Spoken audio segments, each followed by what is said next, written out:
نبی صلی الله علیه وسلم فرمایي چې کله انسان په قبر کې خو دې شي کنه نو د ټول عملونه ختم بس. اوس د په دې قبر کې هغه شی په کار راځي کوم چې د خپل ځان لپاره آخرت ته لګلی وي. باقي درې شونه سره فهرست دي. نمبر 1 صدقه جاریه. صدقه جاریه مثلا یو ځای کې کوی وخت کې د ځین خلک په سبیل الله وبس کې او سونه خلک د وبس کې د الله پاک د ثواب رسي.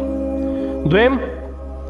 هغه زوی چې د علم لپاره وقف کړی دی هغه زوی علم کو خلکو ته سبق خي نو د پلار د زوی په علم کې پوره حصہ ده او د پلار ته اجر او ثواب رسي پوره. کته خپل بچینه عالم جوړ کو دا بستا په آخرت کې بکار راځي. خپل ځوینه ډاکټر انجینیر او لوی شیزونه جوړ کا او په دې دنیا کې متا پرېږدي په دې دنیا کې چې مرشد وقفي او ولا سبا د کور وباسي په والله بالله ک قبر ته مدريږي سبا یوم ناش پس د ځوینه ستا قبر مهیر وي ستا د ځوینه متا مهیر وي زما د بابا قبر چرته د سورې فاتحه پیوم چول سورې فاتحه خو ورځي کنه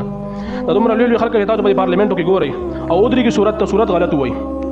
صورت غلط وای کنه دې سره بسومره ډیګرانی وي هاجي څونه ډګرانی به سره وي خو دی یو قل هو صورت نشي ویلې الحمد شریف نشي ویلې او دی بخوري د مور بلار د پاره دعا وکي دی بخوري د مور بلار په قبر ودرېږي فاتحه ور بچي وي